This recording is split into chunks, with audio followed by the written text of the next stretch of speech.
I am unemployable, I'm ungovernable. Note to self, get money. Once I started setting goals, and then I realized like, oh, if I set a goal and I come up with a plan to do it, it will literally happen. I love that I have the opportunity for everyone to watch me absolutely, completely fail. I'm allowed to make mistakes. I want you to know that. I'm allowed.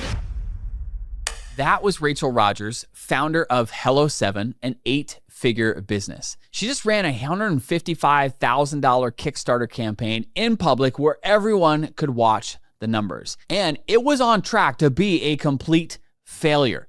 So what actually happened? Let's go. Rachel, so great to have you. Thanks for joining. I'm excited to be here. Flying all the way from Portugal, by the way. And so I want to talk and start things off. We're going to get to that. But we're going to talk a lot today. We're going to talk about an exciting Kickstarter campaign that you are just coming off. Huge success. I want to hear all about that. I want to hear about like marketing, what's working, what's not working, because a lot of changes have been happening. Yes. And we were chatting about that. And then I want to get into a couple other topics of interest too. But let's start with Portugal. Yes. You just made a big move. Moving your whole family over to Portugal. Why? You know, I always wanted to live in Europe since I was 19 years old. And I've tried multiple times to escape the US. And like, for whatever reason, the visa didn't work out. I tried to move to France. I tried to move to Germany. And it just kept not working out. And so I went 2 years ago to Greece for a month with a group of families. And it was so epic. And I loved it so much. And I was like, this could be our life all the time. So I think I just needed to build up the courage. Like, you know, it's scary to leave your hometown, let alone your home country, you know? So I lived in North Carolina, and then we moved to Puerto Rico because we had some friends there. And so we were like, okay, that's like, it's kind of like outside the country, but not, you know. It's like dipping your toe in exactly. a little. And so we moved there with the intention of staying. And then it just was, I got cabin fever because it's an island, you know, and I'm just like, I need adventure. I need new scenery. And you can definitely, there's plenty to do there, but you do run out of things to do, you know, and you can't just go on a road trip when you're bored, you know? Right. So we just decided, you know what, we're going to move overseas. We looked at different options, but Portugal just made so much sense. We had friends there. There's an amazing American expat community there. There's an amazing Black expat community there. And also Portuguese people are very open, and it's very community focused, very entrepreneurial. So it just checked every box. And so, yeah, we made the move, and I've been loving it. Okay. There's one thing that you said, though, it takes a lot of courage. Yes. So I want you to think about the Rachel who was humming and hawing. You know, how did you get over the hump? Because there's a lot of people watching and listening that are thinking about doing something big, but they're hesitating for whatever reason. How did you gain the courage? Because this was not just you and your husband. This is also your kids. Yes. That's a whole nother, oh my God. thought consideration. So talk us through it. Like, somebody's on the cusp of making a big move. How do they get over the hump of actually making it happen? The way that I have gotten myself to do scary things my whole life is from something that happened when I was like 19, where I was invited to go to DC and work in Congress and work for Senator Hillary Clinton at the time. She was a junior senator for New York, and I got an internship, and like it was a whole semester in Washington program. And I was terrified to leave my house. And so literally I'm signed up for this thing. And the night before, I am in the shower sobbing. My mother hears me and she's like, why are you dramatically crying in the shower? And I was like, I don't want to go, you know? And she's standing at the door of the bathroom and she's like, listen, if you go and you don't like it, you can just come back. You just get on the train and come back home. And so I was like, okay, you know? Is that easy? Yeah. So it was kind of like, oh, I have an out. And so that's what I do is like, I give myself an out and say, you can always get another crappy job, right? You can always, you know, find another apartment in the same area that you currently live, right? Like you can always go back. Right. So that's how I talk myself into things too. And then the other thing that we did is I went and I took my husband in March. We went on a scouting trip. And we like met with friends and like tried to do everything and really just feel like we lived there. And it was the worst weather ever. It was literally raining. Everyone was apologizing to us for the weather. They're like, it usually doesn't do this. And I'm like, you have to apologize.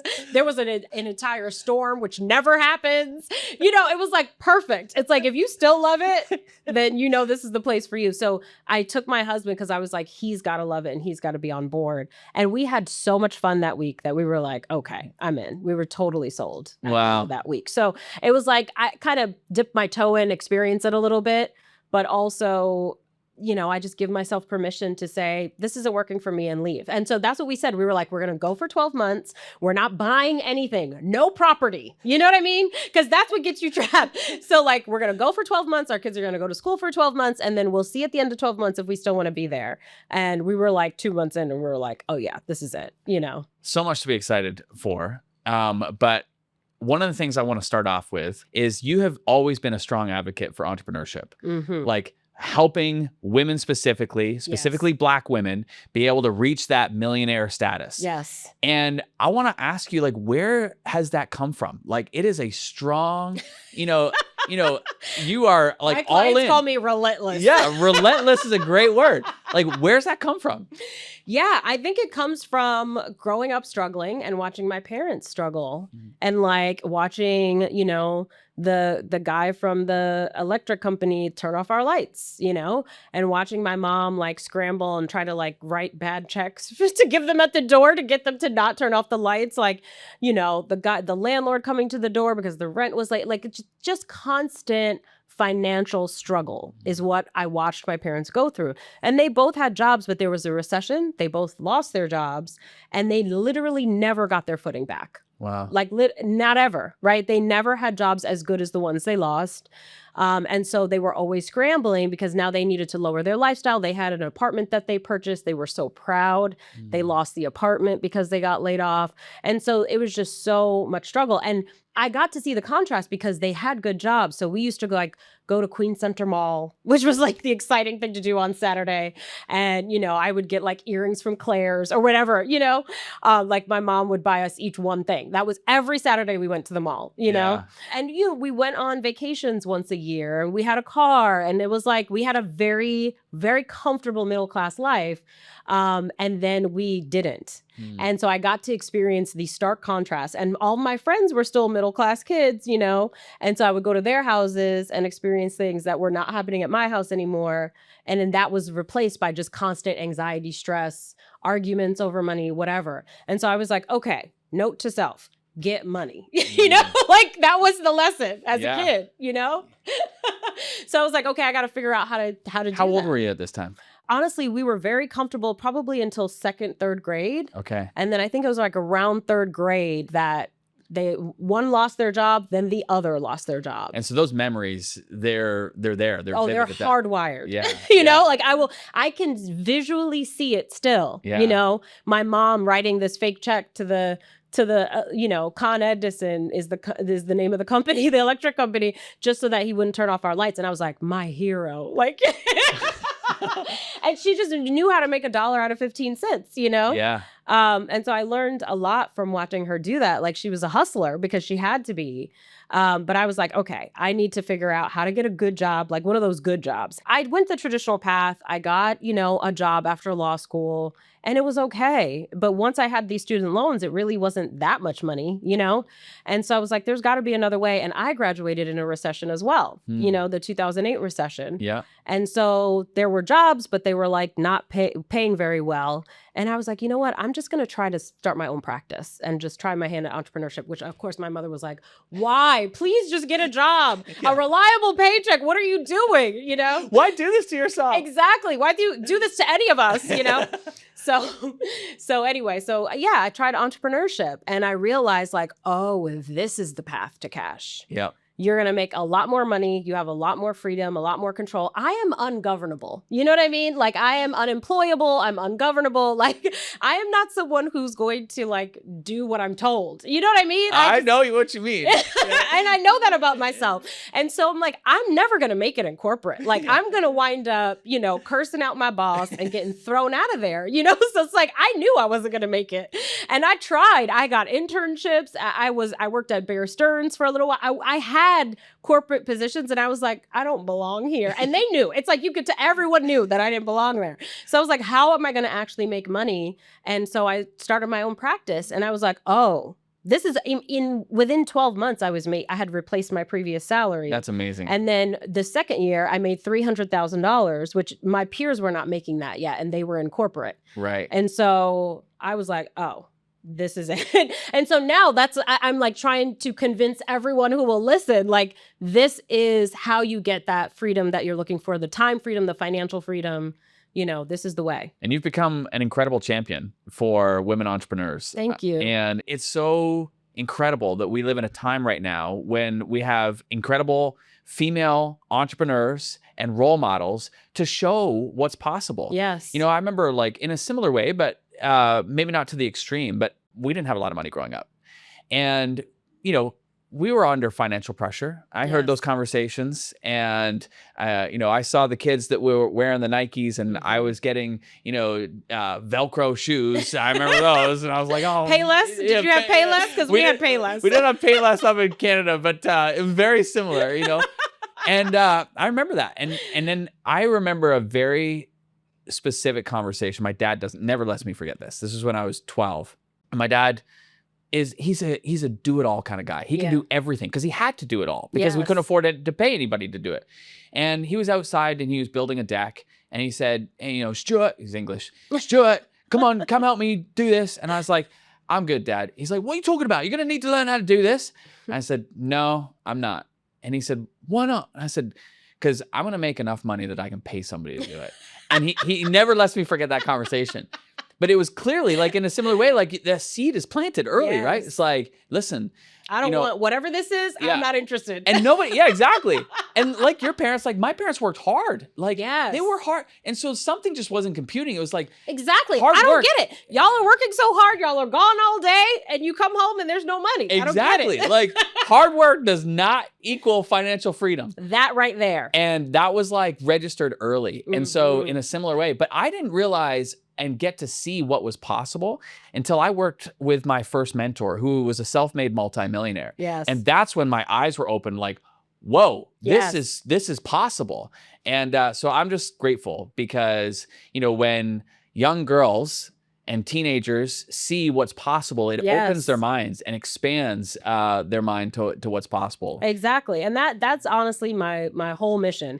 And that's why I tell all my business, and tell people what's working, what's not working, whatever. Like as I'm figuring it out, I'm sharing what I have figured out because I want people to not have the path take as long as it took me. It took me 7 years to get to my first $1 million year. And a lot of my clients do it in 2 years, 3 years. One of them did it in 6 months. That's not super common, but it does happen, Universe, we're always open for it to happen. Open. So and it's just like, I never had the goal to build $1 million business, to build, a multi-million-dollar business. I just had the goal. I wanted to replace my $41,000 a year salary and get health insurance and be able to work from home. Like those are my 3 dream boxes to check, And I did all of that in less than 12 months. And then I was like, well, now what? Yeah. And so then I made $300,000. Then I was like, wait. There's more that could be made. And then I started to dream and say, okay, what do I want for myself? And I wanted a nice house for my family. I wanted to send my kids on all the extracurricular activities that were like extra cash, like the violin lessons and all the things. The horse riding. Yes, exactly. The horseback riding. And girl, you got to set up a whole business for the horse riding. We know that one too. Yes. It's a slippery slope. Yeah. It goes from violin lessons that are like an extra $50 a week. Next thing you know, you own several horses. You know what I mean? So you got to be careful. But once I started setting goals and then I realized like, oh, if I set a goal and I come up with a plan to do it, it will literally happen. Like whatever I dream up in my brain and I'm willing to put my hands to work to create will actually happen. And I was like, oh, it's on now, like we're literally limitless. Totally. And we don't realize it. So I want to talk about, something new that you have done this year. Yes. You did a big Kickstarter campaign. Yes. Talk about building in public. Oh my God. Talk to us about it. What was it that you were doing? What possessed me? And how did it all play out? Yeah. So I was doing my podcast And I got bored with it, and so I was like not consistent because I was bored. And I was just like, I felt like I was trapped in a studio, and I'm like, I want to be out in the world talking to people. And I shared this with my creative director. Then I went away. I take the month of July off every year. So I took the month of July off. I went to Spain with my family. I came back and she had like lined up this whole filming week, And I was like, wait, we're doing what? And so she lined it all up in Portugal. Because also, too, like, I couldn't travel because of this issue with my visa temporarily. And so she was like, we were supposed to film in New York. And she's like, no, I'm going to come to you. And so she came to Portugal. She like found a crew. I mean, all the things. And so she basically set up a week to do exactly all the things I told her. And honestly, I've worked with team members before in similar roles where I've shared like this vision. And they have like not made it happen instantly. You know what I mean? She's amazing. She's Canadian too, by the way. Shout out. Shout out to Mary Angelica. Yeah. So then I know Mary Angelica. You know Mary Angelica? Yeah. Oh, awesome. She is awesome. Yes. Yeah. I feel so lucky to work with her. So yeah, she set up a week where I was like interviewing people. I'm doing walks and talks. We're like at the farmers market together, like interacting with all other entrepreneurs and small businesses in Portugal. And by the end of the week, we were like, this isn't a podcast anymore. Like, this is a TV show. And so we were like, oh God, it's a TV show. We don't know how to make a TV show. It's like, damn it. Why can't it just be easy? Stop thinking so big. Exactly. Stop coming up with big dreams. So then we were like, okay, are we going to, like, if we're going to do this, we got to just do it and commit. And so we were like, okay. I mean, even just the B-roll, like all of the footage was so incredible. We were like, yeah, we got to do this big. We can't just drop it on the internet, Yeah. And so we were up late editing, like just doing a remote editing session and, talking through the edits and like how we should change it. And like, I'm like, ooh, here's the line I should say at the beginning, whatever. And we're doing that for hours of just like having so much fun creatively. And then I was like, wait a minute.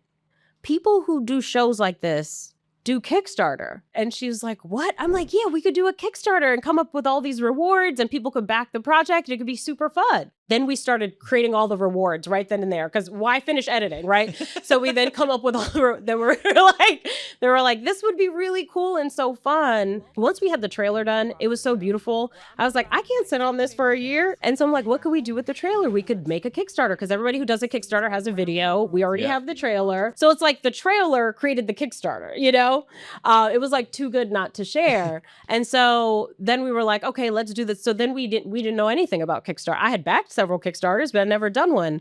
So then we had to research and learn all about Kickstarter. And we were like, yeah, let's just do it because it felt like community, which is what it's always about, right? Yeah. And so I'm like, okay, we could find out if people are really into this idea.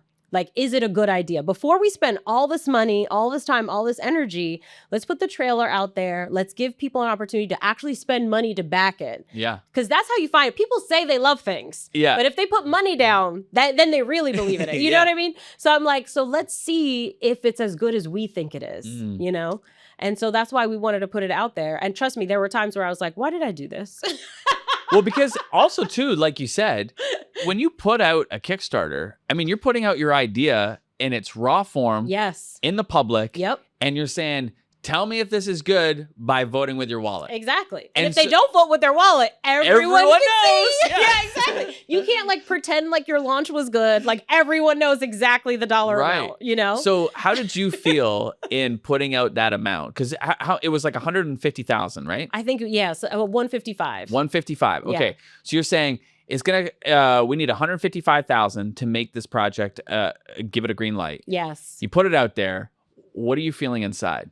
I was excited because I'm like, this is so good. Like the trailer was, I had watched the trailer. You were proud. Yes. Yeah. I'm like, look at what we made. Y'all got to see this, you know? So dropping the trailer was really exciting. And I really believed in it. And we raised like 65 grand or something like that in the first 24 hours. Wow. Or maybe it was 48 hours, something like that. So you're like, we're off to a great start. Yeah. So I'm like, oh, this is definitely going places. And then after that, it was crickets. Is the internet down there around the world? What's going on now? Because I'm like, oh, we're going to hit 155 in 48 hours and then we'll make even more.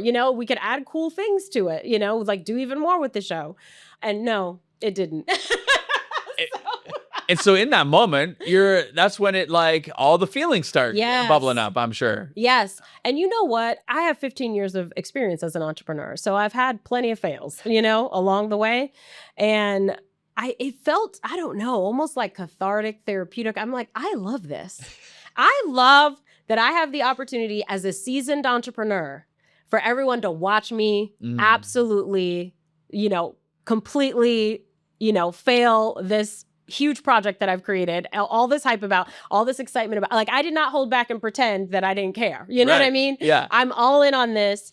And I'm like, how magical would that be for everyone watching to watch me fail and say, hey, I'm still proud of what we did. I'm still proud of what we created. And like, I'm sure there's another pathway. If it's not this, it's something else, because I know this show needs to be made, And Either way, it was going to be a great lesson. Yes, Yeah, exactly. And that's how I felt. And I literally said that at times, because as we were, and then people started, like, they started backing it. So like, it was quiet for a few days. Then it started getting back. Like they were trickling in, but it was a trickle, not the flood that I was expecting. You know what I mean?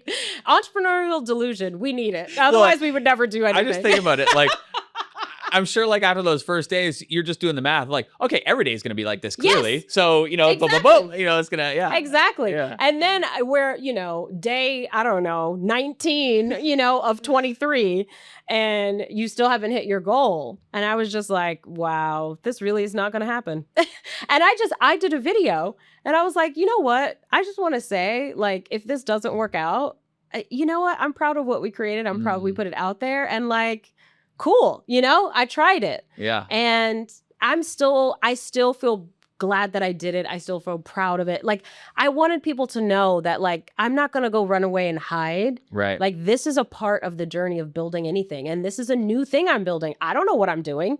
And y'all should know that I don't know what I'm doing. Like, I'm figuring it out as I go.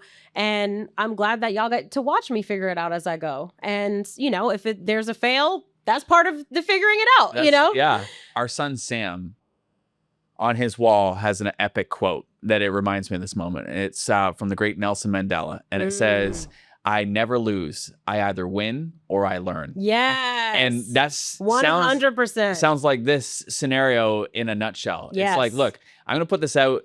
Everybody's going to see one way or another whether the idea wins. And if it doesn't mean I've lost, because I've learned a ton in this whole process. Exactly. And that was my attitude, And honestly, it wasn't that way probably even 5 years ago, definitely not 10 years ago. Like, you build it up. You build up this like entrepreneurial muscle. You know what I mean? Because you're going to have failed launches. You're going to hire people who don't work out and then talk about you badly on the internet. You know what I mean? Like, you're going to have things go wrong. Yeah. And you're going to learn as you go. And like, once you have enough of that learning under your belt, that that's part of it. Right. And so it's not devastating. You're not judging yourself and saying, oh, I'm a terrible entrepreneur. No, you're an entrepreneur who's learning. We are allowed to learn. Yeah. And so that's what I always say too, because I think sometimes women, and especially women of color, think like, oh, I have to be held to a different standard and I'm not allowed to make a mistake. I'm allowed to make mistakes. I want you to know that. I'm allowed. Okay. I will make these mistakes. I will make them publicly, and then I will keep going, So I'm not going to, just say, oh, I'm throwing in the towel because I make a mistake. Everybody does it, literally everyone. So give ourselves permission to do that. And so I was like, this is a great permission slip for everybody watching. The funding picks up.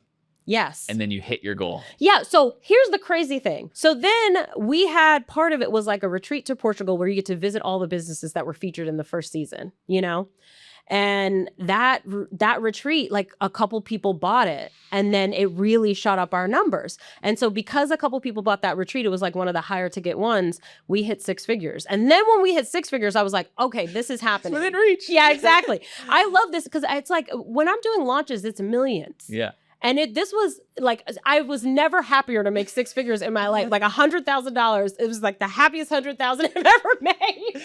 Yeah, because I think too, like, there's a lesson there. Like, when you have a new raw idea, yes, it's like tender. Like, there's like this moment of vulnerability. Like, you just want to see it do well because you're proud of the idea, and you see the potential in the idea. Yes. And I can imagine like the excitement as you cross that 6 figures and you're like within reach of the goal. Yeah. So, I mean, we were literally calling people. We were calling our clients. We were calling members of our audience to say, hey, you didn't back the Kickstarter yet. Would you like to back it?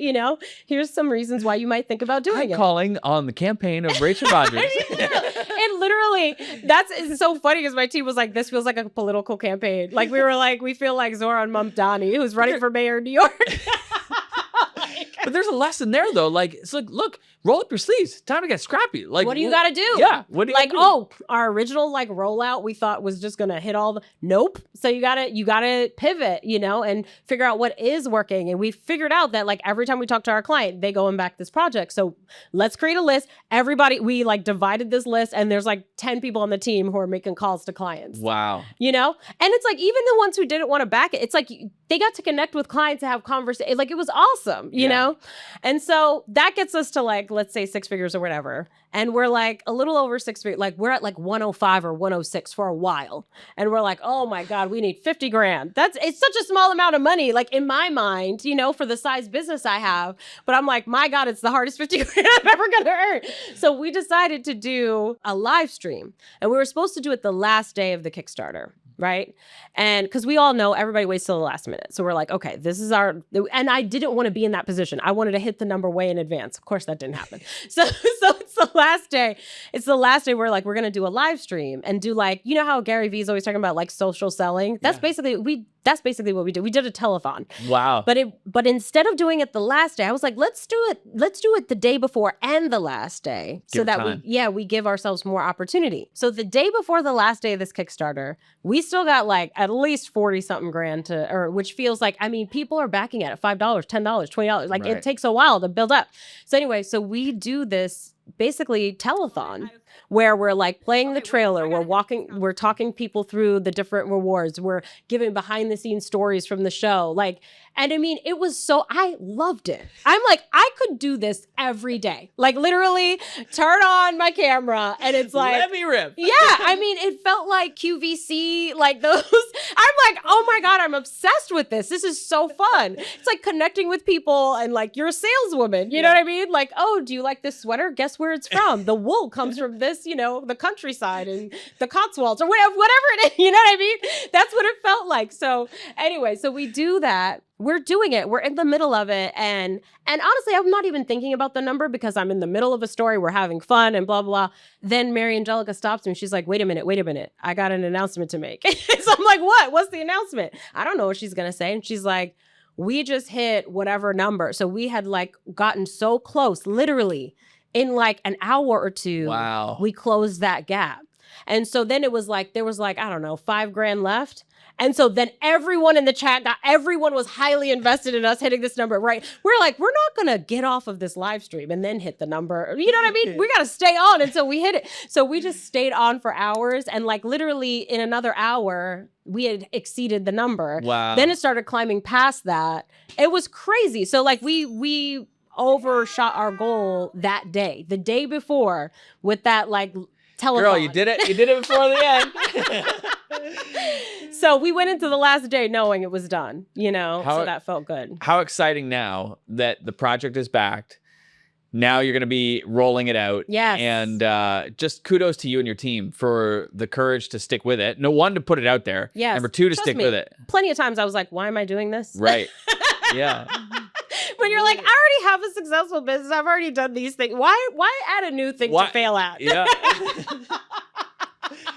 But I do think like there's so many lessons to be pulled from that. And one of the things that I just want to wrap in that conversation and jump into the next is just that things are changing. Yes. And sometimes we've got to have to change. We're going to have to adapt. And we got to try new things. Got to try new things. And so I love that this Kickstarter is, a model for the fact that, number one, it was a new project. Yeah. Never done a Kickstarter before. New idea. Hey, let's see what happens. Yes. Number two, I'm doing it in public. Come watch, follow along.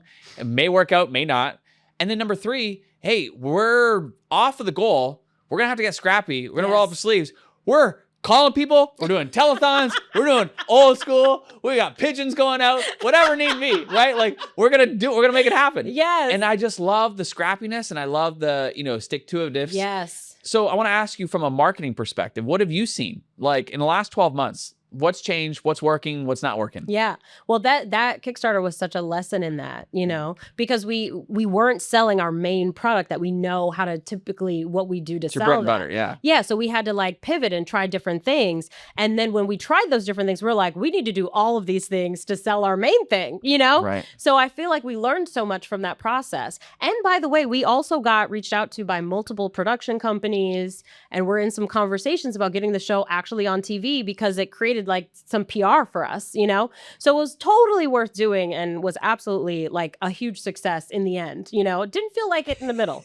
But those were some of the things. So I think when we're living in a world where people feel disconnected, when there's so much AI nonsense all over the internet and people don't know what's real, whose words are real, photos now, right, this new nano banana thing, like, and videos too. Yes, Insane. we don't know what's real and what's not. And so I think when you're in that world, the opportunity is, okay, how can I be real and how can I connect? And so I think doing things that aren't scalable is always going to create that trust and community. And so I love the idea of like calling our customers. We did this before. We did it at the top of the year. We've had quite a year because our year started with the wildfires in LA and we had to move our conference. And it was literally the couple days before. You know what I mean? Gosh. And it's like, we cannot move. Everything is locked, ready to go. And, we were like, we doubled down. We were like, we're doing it. And then people were like not responding well to that. And so we were like, oh, crap, it's not getting better. It's not going away. More wildfires are cropping up. I think we have to cancel this thing, or not cancel it, but move it, postpone it. And so I made that announcement, huge support from our community, which was amazing. But then we had to like do this massive pivot. And so we were like, oh my God, we're going to have hundreds of customers mad at us. And that's what I was worried about. And so we called every single ticket holder. Wow. Because we were like, well, we're supposed to be at ROI this week and we're not. This conference has not happened. So nothing's on the schedule for any of us. So you know what? Let's take the list of ticket holders and let's call every single one of them and ask them, what were they most excited about the event, that we can make sure that, because some of the speakers were not going to be available in the new date. You know what I mean? Right. Like everything. And so we were like, what was the most important part of it for them? What dates work for them? And so my team did the same thing. We called every single person who had a ticket. And so and people appreciated the call. They were like, if you do it on Christmas, we're coming. We could feel the support and they could feel like, hey, we're prioritizing you. And so I think that is a beautiful thing. So literally do something insane and pick up the phone. You know what I mean? Talk to people. Dun, dun, dun. Actually talk to them. So yeah, I think, and honestly too, I don't even think it has to be a scheduled call. It's literally like text them or literally just call them and say, hey, this is so-and-so from such and such company and just wanted to check in and ask you about blah, blah, blah. And they're like, what? Because no one does that, right. But now I don't do that because now my events have hundreds of people. Right. And so it's like, it's much bigger, but how can we still create those magical moments, I think it's fulfilling for us as entrepreneurs as well. It's not just for them, it's for us. Right. Well, you see the reactions, you see like how much it means. And, exactly. Yeah. And you get to go deep with a small group of people. Yeah. And that's how it was in the beginning when we only had a handful of clients. Right. You know what I mean? Yeah. So at least you get to know some people really, really well. I think that kind of thing is amazing. So that's one thing. That's like one side of the spectrum, which is, talking to people one-on-one, texting them, whatever, like just making that one-on-one connection. Then there's the other side of it, which is the live streaming, which is not, that is to many, but also super, why I like it? Because it's not a webinar. It's not rehearsed. It's not a presentation. It's you in your raw form. Exactly. And I want to ask you about that because I know somebody watching or listening is going to say to themselves, well, what did you talk about this whole time? Yeah. Well, I talk a lot, and then I had Marion. I think it's important to have a co-host. So I would highly recommend grabbing someone that you have a good vibe with, because if you try to do it by yourself, you're going to exhaust yourself. It doesn't take long to get really tired when you're talking nonstop, So I would get a second person and then I'd create like these fun moments. So we had like graphics we created. We had fun sounds. We did a dance break. Mary Angelica created an original song for this live stream. What? She used AI and some other things to and wrote the lyrics herself. and created this original song that people were like, where can I download this song? They were like obsessed with the song by the end, because every time someone bought, she'd be like, we got to do a dance break, and we'd stop everything and we'd just start dancing. Then she would get the money gun out and she'd be spraying so it was like really fun moments where like we're just dancing for 3 minutes, we'd play the trailer, we'd play other things like little video clips. So you had ideas that were, available. Yes. That you could pull in when need be. Yeah. And we had some cool graphics, like we had like this like thermometer graphic, like here's how far we are, Yeah. And so, we just did fun things that we would just be like, oh, it's time for this. And then we would just pull it out. You know what I mean? It's basically whenever we would run out of things to say, we would just pull one of those moments. Yeah. And it would give us a little bit of a break. And we'd play the trailer. It was like 2 minutes. We'd like run to go pee, come back. You know what I mean? So, but it's fun. And it's just like whatever's happening. Like my kid walks in the middle of, whatever's going on, like people get to experience. And people were like, I've been with you all day at work. Like I started this morning and I'm still on here with you, So it was really, people stayed for 4 actual hours. That's crazy. Yeah. It went really, really well. So I love it. I think it's super fun. And so you're going to do more of it? Yeah. Oh, I'm definitely doing it. I'm like looking for more opportunities to do it. And this is a trend now with like Twitch, people like watching people play video games. Like this is what young people are into. Right. But there's a version of this that makes sense for us. Like live social selling. Wait a minute. Are you calling us old? I am. I've accepted it. You know what I mean? I always was like, millennials are young. But then I started to realize, oh, you're referring to millennials as old now. I see. I get it. Okay. But yeah, I think like there's a place for live social shopping for people who deliver professional services, or for online businesses that have courses, right? Like even think about it. If you had a course, you could be like, let me play you everyone's favorite clip from my course, and just play like a little clip from it so they could get a sample of you teaching, it'd be so cool. Like I'm obsessed. And then you could interview people who've taken the course, like you could share different behind the scenes things. You could talk about the story of why you created it. Logistically, was this on YouTube? We did it on, God, what is it called? It's going to drive me nuts. It's that thing where you can live stream on Instagram and YouTube and Facebook all at the same time. Here's the problem is I know no details because my team does all that stuff for me. Yeah, I know what you're talking about. You know what I'm talking about. I know. And it's a great software. Yeah. And it's fun because it feels like a talk show, right? Yeah. Like you could have your videos side by side. You could have your videos on the side and have a slide on, right. Like there's a lot of different ways to do it. So it was being broadcast in multiple areas. Right. And basically, in our client groups, on Facebook, on Instagram, on YouTube, basically everywhere where we have an audience, we just live streamed it to all those places at the same time. And all of the comments feed into one place. So we can see the comments coming in from all these different places. Amazing. Thank you for sharing that. Yeah. And I can already sense that there's going to be a number of people who are watching and listening that are going to start trying this social selling, like having fun, talking, sharing, but at the same time with a purpose of, getting your products in front of your audiences. I think people want to see, like, if you're like, hey, I'm hungry, I'm going to go make a peanut butter and jelly sandwich while I talk to you. People would love that. It's like you treat them like your friends. Right. So it creates the same intimacy that a phone call could create because you're just showing up as your real full self. Yeah. And the thing is it makes us vulnerable, which is why people respond to it. And, and when we're vulnerable, then it gives them permission to be vulnerable. Trust is built when you're being vulnerable. And I think anything that creates that in your marketing is going to create trust, and then people are going to want to work with you. I love it. Thank you so much for sharing. I want to wrap by getting your thoughts. For the creators and the entrepreneurs that are watching and listening, what are some opportunities that you see in the months and years ahead that we should be thinking about? Well, there's 2 things that I want to say. One is all about community. I think it's always been about community, but now it's really about community. That's really what took Hello7 into an 8-figure business is we had a Facebook group and then we turned it into a membership community, and that pivoted us to 8 figures in literally, we went from 5 million to 10 million in a year. Wow. And then stayed there, kept growing. So it's like any opportunity you can get people together, I think is critical. So that's one thing. Also to community, I think another big thing is implementation. It's not just about information anymore, right? Information is everywhere. Information is in ChatGPT. However, Just because you have the information doesn't mean you're doing the thing. Big so gap. I think, yes. So if you can build in implementation and accountability into your offers, like you can take your course and just add implementation and accountability community to it, and now is going to do just as well. You know, I think people think it's over and it's not. The other thing I want to say too, that other opportunity I feel people have is to become a real entrepreneur. What do you mean by that? And to build the mental toughness, because I think that COVID got people thinking like, this is how it's always supposed to be. People were trapped at home. They had extra money that they didn't usually have.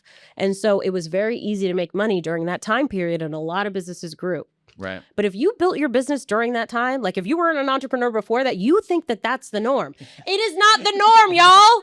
That was like up here, and what you do is you save because you know it's going to come back down, right? Like, so this is the natural cycle, right? It's like it goes up, it comes down, it goes up. And so if you quit when it comes down, you lose the opportunity to be an entrepreneur who can build a business no matter what economy you're in. You know what I'm saying? Yeah. And so I think this is a great opportunity to say, I'm actually going to really build my chops in sales, in marketing, in business growth, even though the economy seemingly sucks. You know what I mean?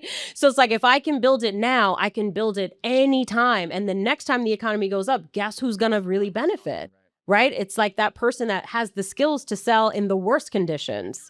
So I would say double down, you know, and get really good at marketing and sales. And like, just if it's not going well, pivot, keep trying different things, keep connecting with people, and it is going to work. And the other thing I want to say too is like, most people to have a successful business need 10 clients or 50 clients or 100. You don't need, you're not Apple. You know what I'm saying? So whatever the economy is doing doesn't actually need to affect your business. It's a small group of people. Surely there are 50 people who want to buy your thing, you know? So I think sometimes people get too obsessed with the economy and what's happening in the greater world. And it's like, it doesn't need to be impacting your small business. You can make it simple. Yes. Yeah. Exactly. Thank you for the way in which you show up in this world. Thank you for helping, as I said, so many female entrepreneurs. Thank you for being a role model for young females like my daughter, who is growing, and also just for showing what's possible. And Yes. I love the way in which you share out in public. I love that you're willing to take risks and try things and experiment in public. And I just thank you so much for coming and being with us. Where can people go to find out more and connect? Well, we created a special CEO guide for folks who want to work on their business and grow it this year. And if you go to hello7.co/CEO, you can find it there. Amazing. Thank you so much, buddy. Appreciate you. Thank you. Hey, real quick, if you've built an audience, but turning that audience into consistent income still feels confusing or inconsistent, then you need to join us for the Audience to Income Summit. It's a live virtual event, and it's totally free, happening April 8th through the 10th. And we're bringing in top creators like Russell Brunson, Amy Porterfield, Jeff Walker, and more than 20 others who are sharing exactly what's working right now to get discovered, get paid, and to keep getting paid. Now, this is no fluff, just real strategies. So grab your seat for free at membership.io/summit. The link is also in the description. I'll see you there. That was Rachel Rodgers. And if this got you thinking about launching in public, then hit subscribe, because we got new episodes coming every week. And if you want to connect with Rachel, well, I put together a free resource kit with all her links, today's show notes, and a framework for launching before you're ready. Just scan the QR code or grab the link in the description. Now, next week, we have Matt Diamante.